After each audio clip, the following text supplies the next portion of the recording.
검찰의 폭압 속에서 돌아가신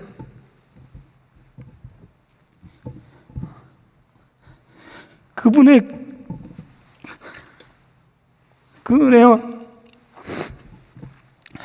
국민을 사랑하는 마음이 단 1%라도 이 자들에게 있다면 대한민국이 이렇게 망가지지는 않을 텐데. 노무현 대통령께서 농민의 날 집회에 갔습니다. 계란이 날라왔습니다. 경호원이 유리방패로 막았습니다. 대통령께서 막지 말라고 했습니다. 저거라도 내가 맞아줘야 되겠다. 대통령께서 맞으셨습니다. 계란이 흘러내렸습니다.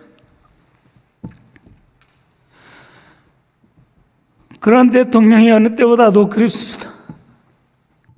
다 자기 자식 군대 보내봤지 않겠어요? 다 자식이 큰 거지만 큰 거 아니에요. 아시지 않습니까? 20살 아들이 다 큰 겁니까? 저희 아들 둘도 군대 다 갔다 왔습니다만 30살 넘었는데 지금 봐도 애 같아요. 초등학생 같아요. 이쁘다고 안아주고 뽀뽀하고 싶은 게 다 부모의 마음 아니에요? 그런데 이렇게 귀한 아들을 차라리 최전선에 보냈으면 망정이지. 이게 뭡니까? 왜 책임도 안 지고 최소한의 도리를 하지 않습니까? 최소한의 인간으로서의 예의조차 표시하지 않습니까? 도대체 무엇을 막으려고 그러는 것입니까? 왜 이것이 1년이 지나도록 이렇게 오겠습니까? 공수처에 윤석열 검찰총장 후배 들어가 있고 언론 다 장악해 있고 대통령실 출입하는 기자들 입틀막하고 용산 마당에서 샌드위치인지 계란말인지 해주면 다 동화되고 까칠한 질문 안 하도록 사장이든 보도본부장이든 편집국장이든 해놨다는 겁니까? 그렇지 않고 누구나 분노를 금할 수 없는 이러한 사건의 발생 1년 동안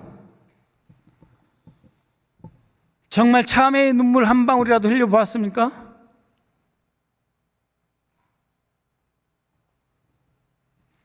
임성근이든 김무슨 사령관이든 장관이든 참회의 눈물,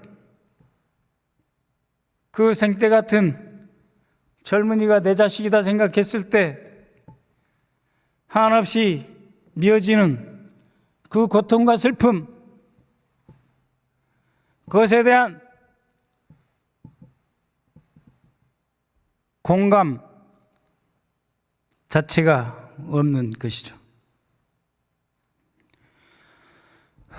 그런 것을 인면수심이라 하는 것입니다. 당신들은 국가 권력을 맡아서는 안 되는 사람들이에요. 누구 마음대로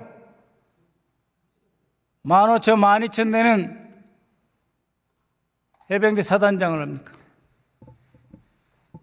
누구 마음대로 사령관 합니까? 사령관, 커맨더. 사령관이 얼마나 영광스러운 이름인데 그것을 방패 삼아 지금 이토록 국민들을 분통 터지게 하는 것입니까? 말 못할 이유가 있겠죠. 그것을 털어놓으세요. 털어놓지 않아도 된다. 그것도 일본의 문화입니다. 일본은 절대로 하나님 앞에 회개한다 이런 말 쓰지 않습니다. 회개라고 하는 것은 자기가 지은 죄를 남이 알든 모르든 하나님께서 아실 것이다 해서 하나님 앞에 회개하고 하나님의 용서를 비는 것이 회개입니다. 일본 사람들은 부끄러움 수치라고 하는 말을 씁니다. 하지라는 말을 씁니다. 수치는 언제 느끼느냐? 남에게 들켰을 때 느끼는 거예요. 이것은 제가 주장한 게 아니고 일본에 대한 문화 인류학자의 연구 결과를 제가 인용해 드린 것입니다. 과연 최혜병의 그러한 슬픈 희생에 그들은 수치를 느낍니까? 회개를 합니까? 하나님 앞에 회개하듯, 절대자 앞에 회개하듯 자신의 잘못을 뉘우칩니까? 아니면 들켜서 부끄러우니까 수치심이라도 갖고 있습니까? 별로 수치스러워하지 않습니다. 당당합니다. 나는 죄 지은 게 없다. 지난번 대정부 질문 때 신원식 장관이 나와서 뭐라고 합니까? 통수권자의 지위를 받아 장관이 그러한 명을 할 수 있다. 그거 무슨 말이에요? 신원식 장관이 이 자리에서 한 이야기입니다. 바로 이곳에 대정부 질문에 답변을 그렇게 했습니다. 통수권자의 지위를 받아 장관이 그렇게 지시할 수 있다. 통수권은 군정과 군령권으로 나누어져 있습니다. 굳이 따지면 이것은 군정에 해당될지 모르죠. 군사명령 아니니까, 군령은 아니니까. 그러나 군정도 법을 위반할 수는 없습니다. 그 어떠한 통수권자의 명령이라 할지라도 그것은 합법적이어야 되는 것이죠. 왜 그러느냐? 아니, 대통령이 절대 권한이 있다 하더라도 사법체계를 무시하고 죄는 무죄, 죄는 유죄 할 수 있습니까? 사법체계 위에서? 똑같은 것입니다. 통수권이라고 하는 것도 군정권도 군령권도 법 아래에 있는 것입니다. 그런데 신원식 국방장관이 와서 그렇게 말을 했습니다. 통수권자의 지위를 받아 장관이 그러한 명령을 할 수 있다. 무슨 말이에요? 대통령이 시켜서 장관이 한 거다. 다 시인한 거죠. 아무런 부끄러움도 없이, 비록 자신이 국방장관 때 일어난 일은 아니지만 아무런 회개의 정도 없이 통수권자가 주의해서 장관이 그렇게 지시할 수 있지. 그리고 그 말 안 들은 박정훈은 항명이다 그랬습니다. 매우 중대한 발언입니다. 매우 정확한 사실에 대한 시인입니다. 그런 자들이 그런 어떤 비판도 받지 않고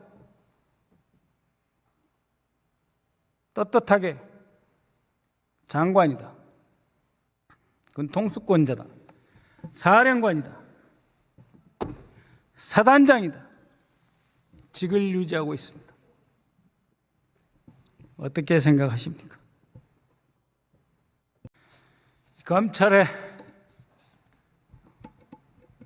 포갑 속에서 돌아가신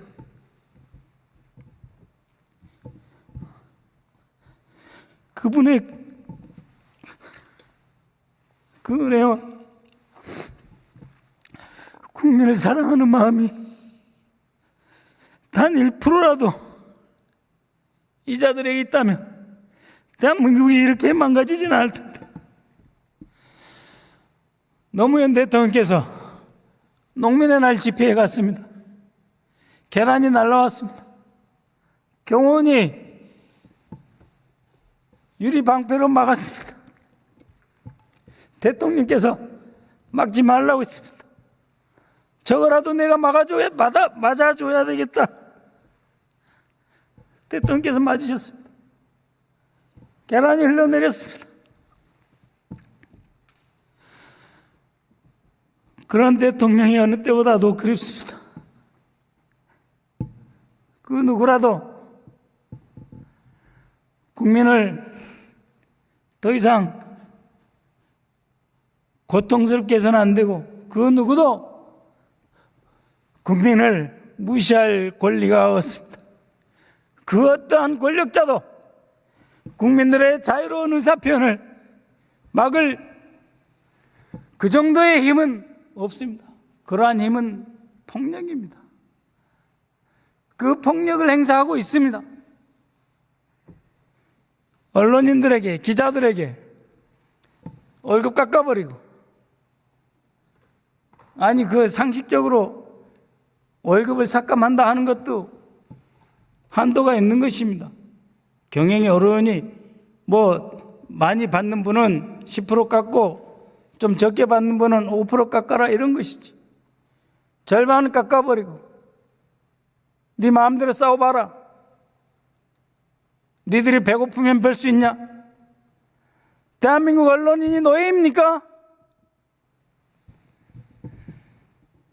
아침밥 고깃덩어리 하나 주면 그거 먹고 꼬리치고, 점심 안 주면 대가리 쳐박고 있다가 저녁에 징벌로 아예 굶기면 그 다음날 찍소리도 못하는 게입니까? 왜 대한민국의 언론을 이따위로 대하는 것입니까? 왜 대한민국의 언론이 당신들이 국민을 억압하는 무기이자 흉기여야 합니까? 저희 더불어민주당은 용납 못하겠습니다. 우리는 싸워야 되겠습니다. 감히 야당 대표에게 무슨 아버지 수령이니 좌판이 뭐니 온갖 쓰레기와 오물을 통째로 퍼붓고 있으면서 아무런 죄책감도, 아무런 도덕적 자기 여과 장치도 작동시키지 않습니다. 그러나 누군가 말했습니다. 저들이 낮게 갈수록 우리는 높게 가자. 저들이 천박할수록 우리는 고결하게 가자.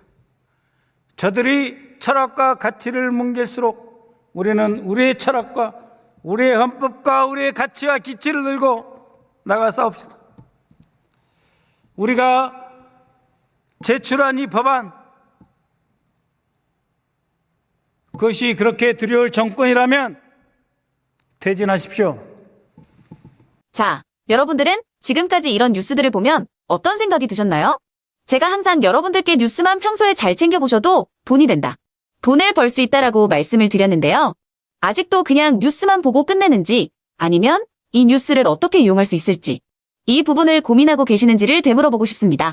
자, 그 이유가 뭐냐면 제가 지난 11월 초에 여러분들께 뭐라고 말씀을 드렸죠?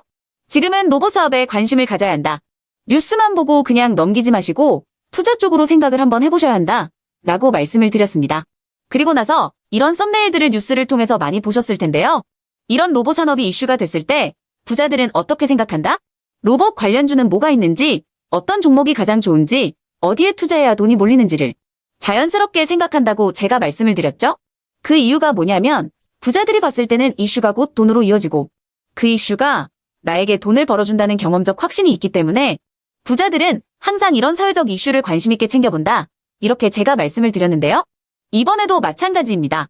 제가 지난번에 시청자분들과 함께하는 주식으로 수익 내기 이벤트를 진행했었는데요. 당연히 100% 무료로 진행을 했고, 자, 여기 보시면 아시겠지만 제가 지난번에도 저한테 로봇이라고 문자 남겨주신 모든 시청자분들께 이렇게 로봇 관련주 중에 가장 급등할 확률이 높은 딱 한 종목, 많은 종목이 아니라 딱 두산로보틱스 한 종목을 여러분들에게 추천드렸어요. 그러면서 여기 나와 있는 대로 정확히 얼마에 매수해야 하는지, 그리고 수익률이 어느 정도 나왔을 때 팔아야 하는지, 이런 부분들까지 여러분들에게 정확히 알려드렸었는데, 자, 지금 실제로 어떻게 되었다? 오른쪽을 보시면 아시겠지만 제가 11월 초에 문자로 이 두산로보틱스를 소개해드리고 나서 실제로 한 달도 지나지 않아서 이렇게 주가가 2배 이상 급등이 나왔다.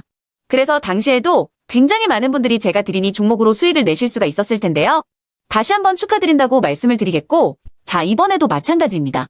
앞으로 이슈가 될 수밖에 없는 게 겨울 한파이기 때문에 우리가 어떻게 생각해 볼 수 있다? 겨울 한파가 계속되면 피해가 커지고 한파에 필요한 물자나 관련 물품들이 반드시 필요할 수밖에 없다. 그럼 그 중에서 한파로 인해 가장 큰 수해가 예상되는 한 곳이 크게 부각받을 수밖에 없다. 당연히 우리가 이쪽으로 생각해야 된다는 겁니다. 자, 그렇기 때문에 제가 이번에도 뭘 보내드린다? 지난번과 똑같이 한파라고 저에게 문자를 보내주시면 제가 겨울 한파 관련주 중에 앞으로 대장주 역할을 하면서 주가가 가장 크게 급등을 한 종목을 구독자분들에게 문자로 종목명과 사고 파는 시점을 모두 알려드릴 거예요. 그래서 여러분들이 주식으로 돈 버는 연습을 한번 해보시라 이렇게 말씀을 드리고, 혹시라도 나는 주식을 하지 않는다 하시는 분들은 주변에 주식하시는 분들에게 추천을 해주셔도 되고, 아니면 연세가 있으셔서 투자가 어려우신 분들은 이 종목을 가지고 자녀분들에게 한번 사봐라, 이걸로 한번 수익을 내봐라, 이렇게 조언을 해주실 수도 있는 거겠죠? 그래서 지금 이 영상을 보시는 시청자분들 중에 나도 이번 종목이 좀 궁금하다 하시는 분들은 누구나 상관없이, 그리고 어느 시간대나 상관없이 부담 없이 이렇게 상단에 제 번호를 항상 남겨놓고 있습니다.